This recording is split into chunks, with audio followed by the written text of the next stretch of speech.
shot by a stalker.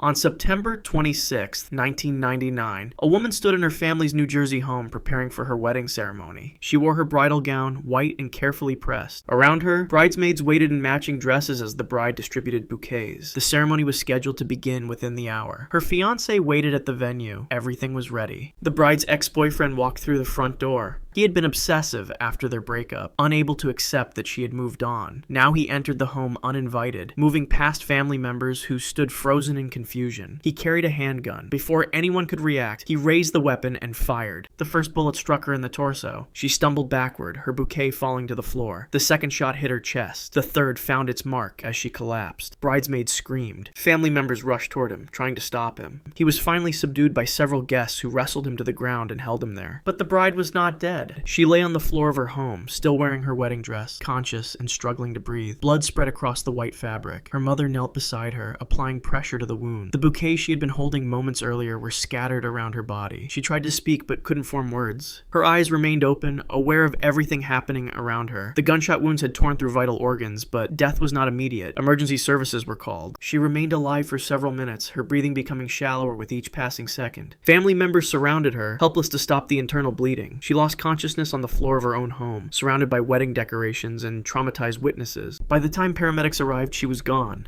She died in her bridal gown, never making it to the ceremony. Her fiancé learned of her death while waiting at the altar. Her ex-boyfriend was arrested at the scene and later convicted of murder. A deadly gift.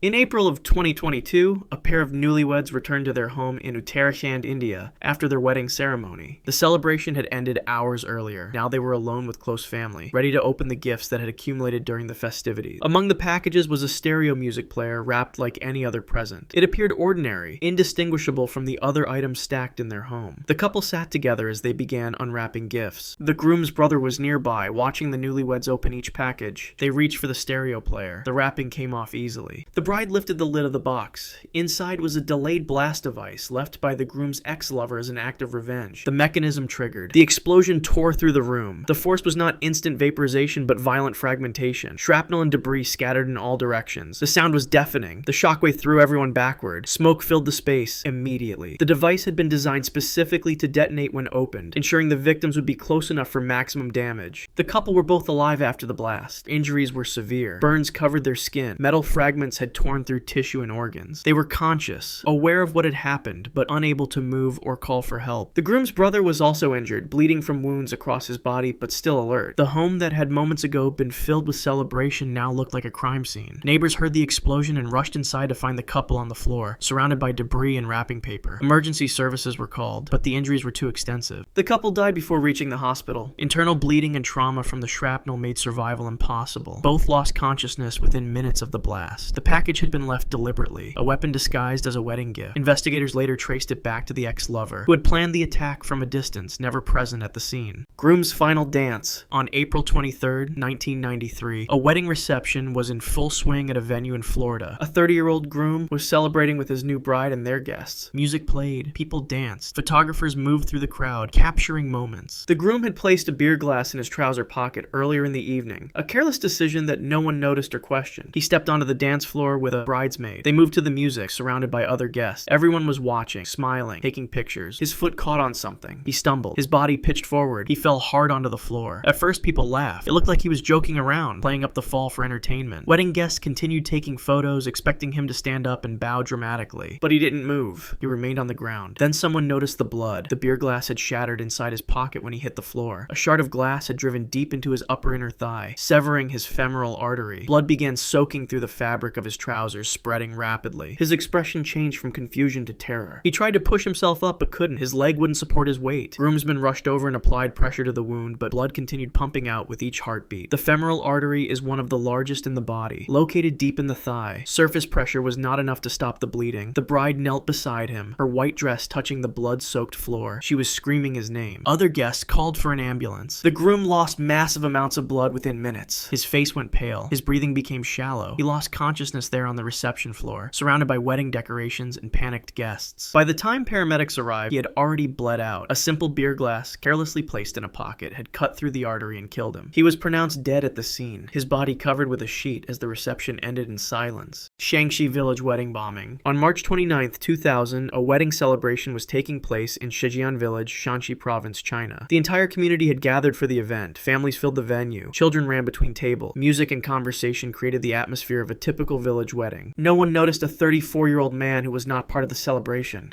As he approached with a cart, the cart was loaded with 40 to 50 kilograms of explosives, concealed beneath cloth and other materials. He wheeled it slowly toward the center of the gathering. Some guests glanced at him, but saw no immediate threat. He positioned himself within the densest part of the crowd, surrounded by men, women, and children. He gave no warning, made no demands. He simply detonated the device. The explosion ripped through the wedding venue. The force threw bodies in every direction. Walls collapsed. The structure buckled under the shockwave. He was at the epicenter and was vaporized instantly, but many others around him were not killed immediately. They lay scattered among debris, bleeding from shrapnel wounds. Burns covered their skin. Some had limbs torn away. Children screamed for parents who could no longer answer. The rural village had limited medical resources. Survivors tried desperately to dig people out from under collapsed sections of the building. Those pulled from the rubble were often still alive but severely injured. Blood loss, burns, and crush injuries meant many died during the chaotic rescue attempts or while being transported to distant hospitals. The death count climbed over the following hours. 39 people were confirmed dead, including himself. More than 50 others were injured, many critically. Investigators later found a note he had left behind, indicating he had chosen to leave. The planning was evident. He had acquired large quantities of explosives and carefully prepared the cart. His motive was never fully explained. The village wedding had become a mass casualty event. Bodies were identified slowly over the following days. Families lost multiple members in a single moment. The note provided no adequate justification for the scale of violence he had unleashed on strangers celebrating a marriage. Kuwait tent arson massacre.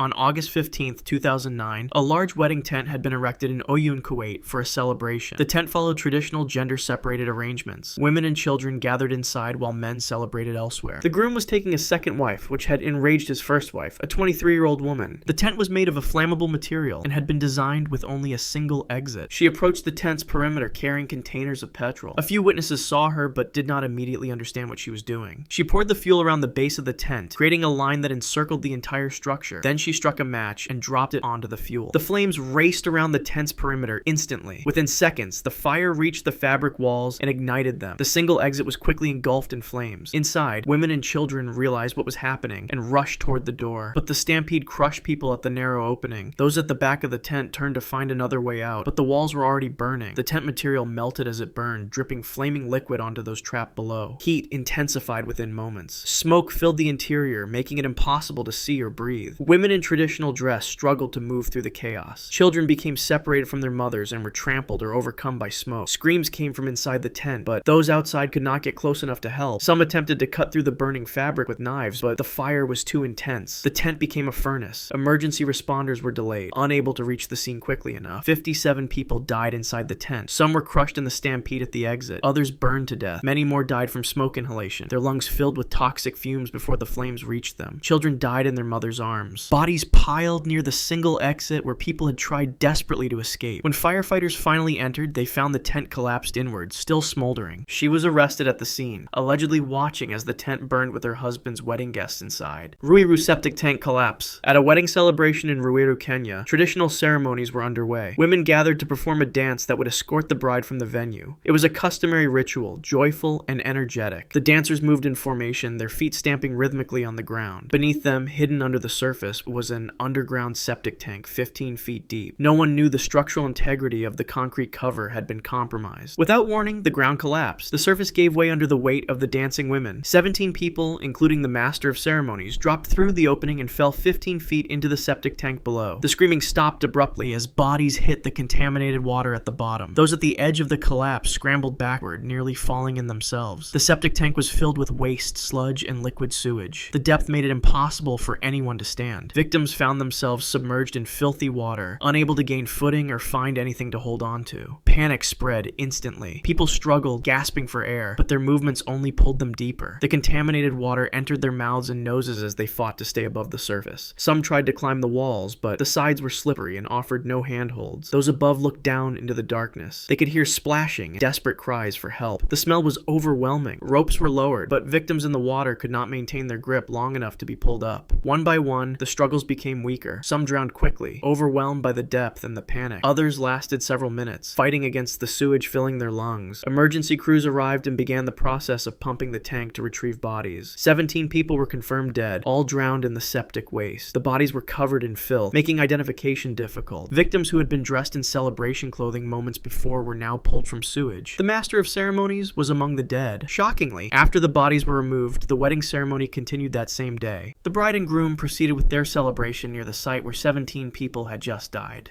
Drunk driver kills bride on her wedding night. On April 28, 2023, a woman had just married her husband in Folly Beach, South Carolina. The ceremony had ended hours earlier. The reception was over. Now the newlyweds were leaving in a golf cart heading toward their hotel. She still wore her wedding dress. Her husband sat beside her. Other members of the wedding party rode in nearby carts. The beach community allowed golf carts on its low-speed roads, a common sight in the area. The night was calm. They were laughing, celebrating. Everything they had planned for was behind them. Everything they had hoped for was ahead. Other vehicles passed them safely on the road. The golf cart traveled slowly, as it was designed to do. There was no indication that anything was wrong. A woman was driving drunk. Her vehicle approached from behind at excessive speed. She did not brake. She did not swerve. Her car slammed into the golf cart at full force. The impact was violent and immediate. Golf carts have no protective structure, no roll cage, no crumple zones. The metal frame collapsed instantly. The bride and her husband were thrown from their seats by the collision. The wedding dress tore as her body was launched forward. The golf cart was destroyed completely, its parts scattered across the road. The bride's injuries were severe.